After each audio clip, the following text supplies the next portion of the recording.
until Friday, I felt relatively positive with how things were going, because we had a meeting yesterday kind of to look forward to. Kerry Singh, Assistant Director of Housing at Brent, emailed my husband and said it was a moving forward meeting to come to a resolve.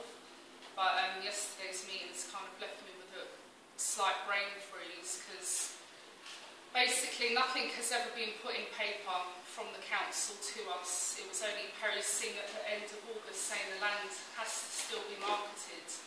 And my husband Anthony said to him, well, you've never told us to market this land. The council clearly told us we'd be diversing ourselves in capital to get a means tested benefit. You can be done for fraud. So, because we also were awaiting a date for a tribunal for the housing benefit, which is actually going to be now on the 9th of November, which I informed them of yesterday. I can't think. Basically, yesterday wasn't a really moving forward meeting, because Lawrence Coker from Housing attended, and I asked him directly, do you take any responsibility for what has happened to us? Up to date mistakes that have been made, ill advice. And he said, well, no, he was just out and out, no. You know, Paul came, another comrade, he took the minutes, social care were there.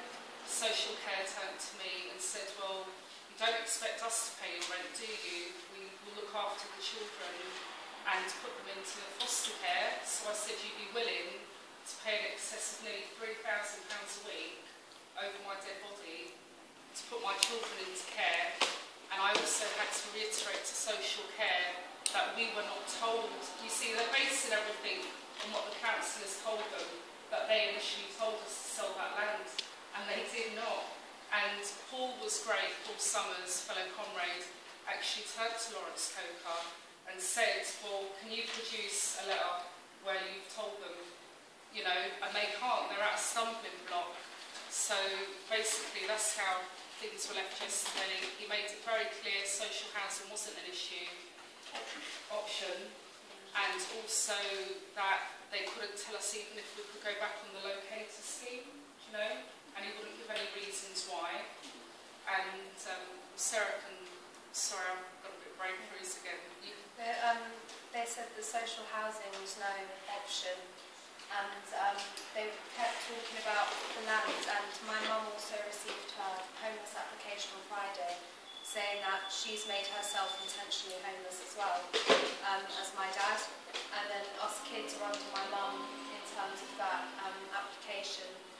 And in both applications it says that they have made themselves intentionally homeless because they didn't try everything they could to sell the land. But they weren't aware to sell the land until the end of August, because they said that they would basically be done for fraud if they did. And if they said that the land should have been put on the market in January, then this 8-9 months of hell that we've gone through could have been prevented. And they have said yesterday that they are going to take no responsibility for anything that they've done. And we want to keep fighting, because we think that if mistakes were made on our part, then they would be looking into the past to go through them. But yesterday's meeting is very conveniently called Moving Forward, and I think that's because the past is full of mistakes that they've made that they don't want to admit to. And I think if the shoe was on the other foot, they would be going through the past looking at all of our mistakes, but they don't want to do that because they're the ones in the wrong. So we want to keep fighting to get them to admit to what they've done, and for them not to say that my mum and dad have purposely made themselves homeless because of something that they weren't told to do. I think that's not exactly. No, I mean, I did ask Lawrence Coker directly to his face in the presence. Leslie Ryan from the London Irish Centre was there, all our fellow comrades, and 3 people from social care and a housing benefit officer. I said, do you condone the council giving us an option to go and live on the land in Ireland? And he couldn't answer me. No, none of them will directly say to me, you know, they won't answer the question at all. Because I said, the doctor thinks I've had a bit of like post-stress, I can't remember what it's called, since they suggested that I take the children, get a caravan and live on the field, which she's put in black and white, hasn't she? She as for well. Dad to commute from work. They seem to Brookwood Garage to Galway. Yeah. And everything's quite laughable, really. It reads like a bad story, but it's actually true. And I did say to Lawrence Coker, I said, Brent, do need to take responsibility. Because in Anthony's, I'll round up in a minute, sorry Graham. In Anthony's intentionality in black and white, his reviewing officer directs the blame directly at Anthony. His words are, your wife and your children's problems are a direct link to you not selling that land. And that really, Anthony was off work for 9 weeks. He's been back about 4 now. And I said, people need to go back into training. Because I said, you need to watch how you talk to people. I said, even Rose McIntosh, when she did ring me the week before last on the phone, she went, are you sure there's never been a history of domestic violence?